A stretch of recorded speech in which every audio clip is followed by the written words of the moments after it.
Film horor Pengantin Iblis ini menyisahkan seorang ibu bernama Ranti yang sangat menyayangi putrinya bernama Nina yang terlahir dengan keterbatasan fisik.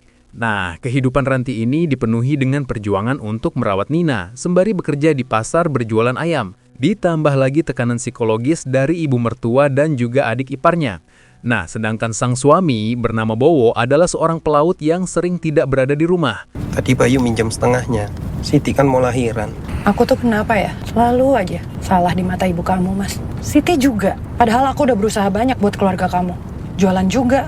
Maksud ibu nggak gitu mungkin. Ya tapi kalau aku lagi disalahin sama keluarga kamu, ya kamu bela aku lah, Mas.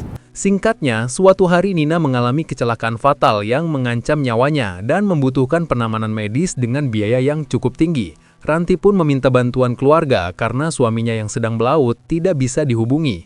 Namun sayang, upaya Ranti untuk meminta tolong keluarga ternyata sia-sia karena mereka pun tidak memiliki biaya yang cukup untuk pengobatan Nina. Aku ngerti situasi Mbak, tapi kebutuhan kita ada banyak. Anak saya mungkin gak akan selamat kalau gak segera ditindak. Maafin keluarga kami ya Mbak. Aku juga gak bisa bantu apa-apa.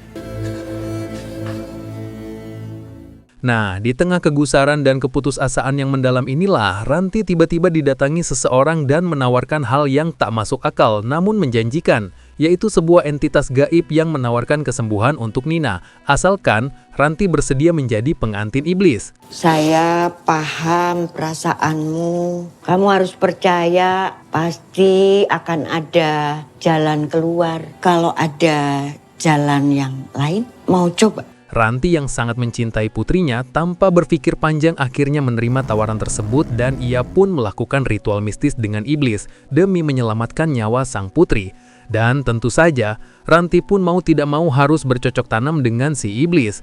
Percaya sama saya. Begitu kamu melangsungkan perjanjian nikah, anakmu pasti sembuh.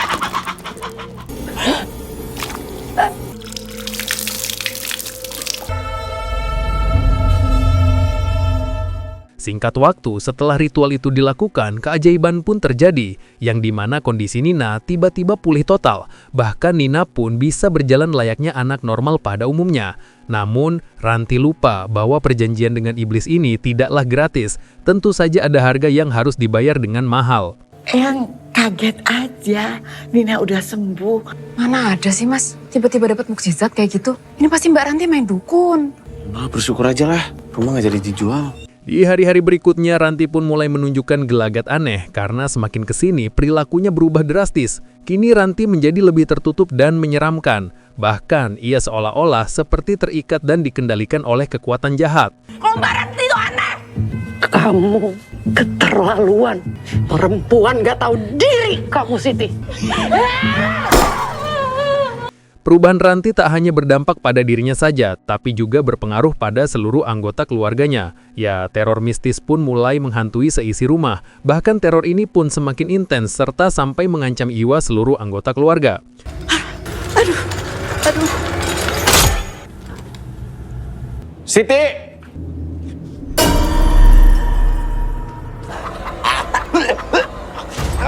Singkat waktu setelah Bowo pulang dari melaut, ia pun yang awalnya tidak percaya dengan apa yang terjadi pada istrinya. Namun pada akhirnya ia percaya dengan apa yang ia lihat sendiri dan akhirnya berusaha mencari tahu apa yang sebenarnya terjadi pada sang istri.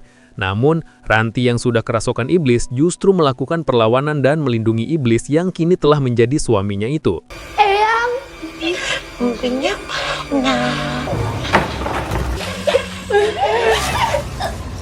Waktu suami bukan istrimu lagi. Di akhir cerita, Ranti harus mengalami kenyataan pahit bahwa pengorbanan ekstrimnya itu akan berujung pada hilangnya seluruh anggota keluarganya. Dan pada akhirnya, untuk mengakhiri semua ini, Ranti pun mengorbankan dirinya dilahap oleh api. Namun efeknya, Nina pun kembali tak bisa berjalan normal. Ibu gak sayang sama Nina. Nina mau ibu yang dulu.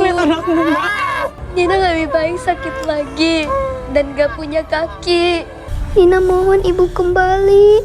Maafin ibu ya sayang. Jangan nangis, Nina. Oh jangan Mbak.